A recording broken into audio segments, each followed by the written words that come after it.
You'd be amazed at how many people don't know how much they spend or their net worth. And I'd be amazed if you didn't hit the like and subscribe button. Hello team, I've always been passionate about the subject of finance.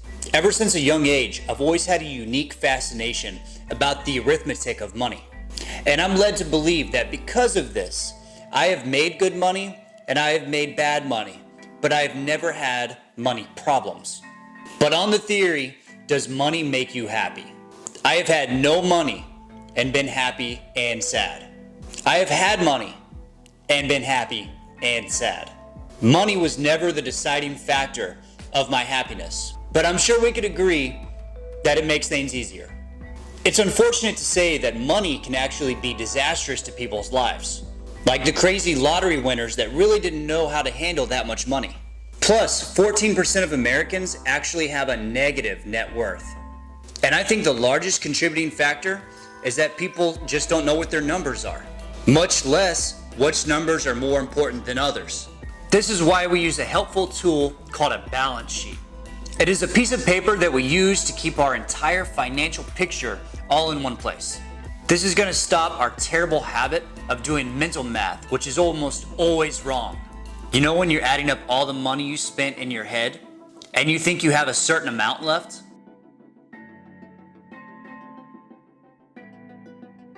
These balance sheets are used for personal finance, but also a company's finance to exhibit their financial health. If an investor wants to buy a company but learns that it makes no money, of course they don't want to buy the company anymore.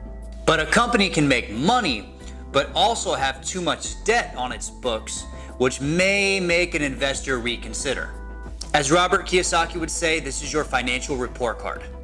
Okay, I'm going to use a fake balance sheet throughout this video to give you a proper visual of what a proper balance sheet would look like. Income.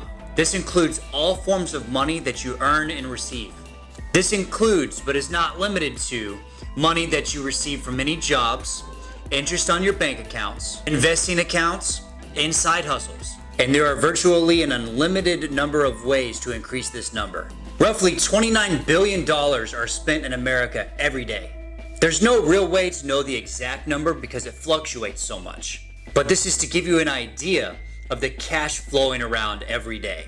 That amount of money is flowing to someone. Why not you? Side hustles are creating extra flows of cash to yourself by creating businesses. Secret shopping, affiliate marketing, drop shipping, crypto trading, starting a YouTube channel. By the way, I'm not promoting expertise in any of these areas. I'm only pushing ideas that may inspire you to take the next step in building your income. Remember that income is going to be your greatest builder of wealth, both passive and active. Okay, so here we go in the income section. We have our salary, the interest we are making on our bank account, and let's say we started something on the side for a little extra income. Our income is $3,108 a month. Expenses. This is probably the one list that people subconsciously block out. But if the number hurts you, maybe that is telling you something. This is how much we have to come up with every month just to have all of our bills covered, such as your rent or mortgage, food, gas, car payment, insurance, cell phone, utilities, and subscriptions. This is a golden opportunity to assess your own spending habits. I love this article on the top 10 reasons why people spend too much money. Opportunity cost. When we spend money, we miss out on the chance to spend that money on something better. The curse of mental accounting. Trying to process all of your expenditures that you have the right amount of money left. Special occasions. We tend to use this excuse to go over our budget. Present bias. We sacrifice happiness of tomorrow for happiness of today. Hard cash versus credit. There's less friction to swipe the card than to hand over cash. The what the hell effect. Because low on willpower. We don't have the discipline to control how much we spend. Retail therapy. Nothing beats the blues better than spending money. Shopping addiction. Ladies, any thoughts? Self-justification. It was on sale. I had to buy it. Let's add the expenses in the example. Rent, food, car payment, insurance, gas, utilities. Our total expenses comes to $2,800. Putting these two numbers together will give you your cash flow number. This is going to show whether you're spending less than you make or more than you make. Also, how we're going to find out if Parkinson's law is taking a hold of us. Parkinson's law suggests that we spend all the money we make plus a little bit more. If your cash flow number is negative, then you have a ticking time bomb called bankruptcy. I'll link a video down in the description showing some tips on where you can save some money in your expenses column. The third column we're going to add is called assets. These are items or accounts that may not pay you every month, but definitely have value. And they may be considered liquid or non-liquid. Liquid assets are accounts that you can immediately go grab cash from, like your bank account. Non-liquid assets are things that you can't as easily get cash from, like the value of your home. Technically, you can add everything on your asset list, from your clothes to your refrigerator. But these items tend to go down in value over time, so it's not really worth cluttering up our asset list. Also consider that assets can create other opportunities of making more income. For example, you make interest on your bank account, so you should be able to make money by renting out a room at your house. This may not be something you want to do, but it is a great idea for increasing your cash flow. Let's add the asset section.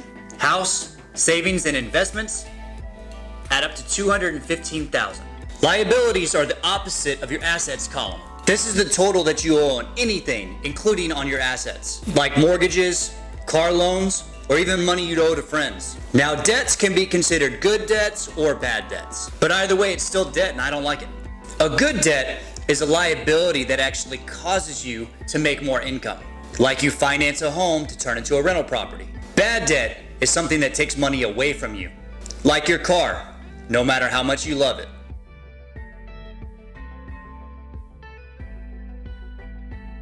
Let's add the liability section. With your total mortgage, car loans, student loans, the liabilities equal $215,000. Even though you had $250,000 in assets, you also had $250,000 in liabilities. When you combine these two, you're going to have your net worth number. And in this example, it happens to be zero.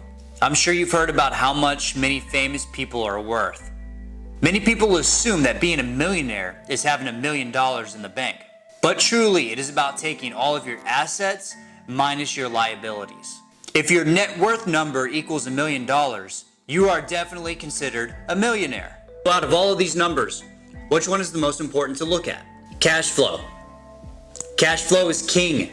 I would rather have $10,000 a month in cash flow and have a zero net worth than $0 in cash flow and $1 million net worth. The reason I say this is because $1 million is finite. If I spend enough, it will eventually run out. The theory is, if I can maintain $10,000 a month for the rest of my life, I would never have to worry about money again. Like Forrest Gump said, that's good. One last thing. If you are approaching this for the first time ever, I recommend you write it out yourself first. If you end up writing out more expenses than income, I want you to feel the visceral reaction. Bring attention to where you may be overspending and also how close or far away you are from your financial goals. There are great apps out there that can do this for you. For others, an app for that? Yeah. There's an app for everything, except making ice cubes. I use Personal Capital.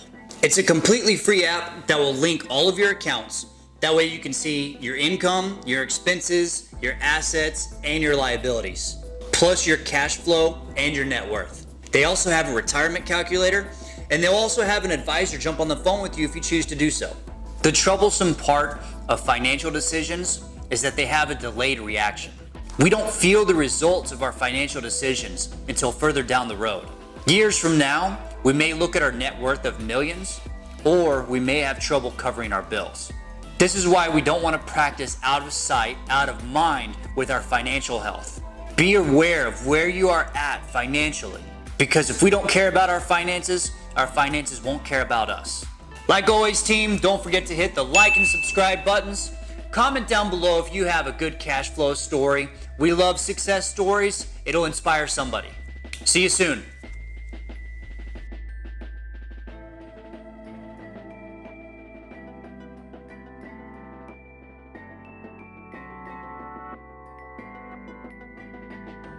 And there are virtually and there are virtually and there are virtually unlimited and there are virtually and there are virtually an unlimited number of ways to increase this number. Yes!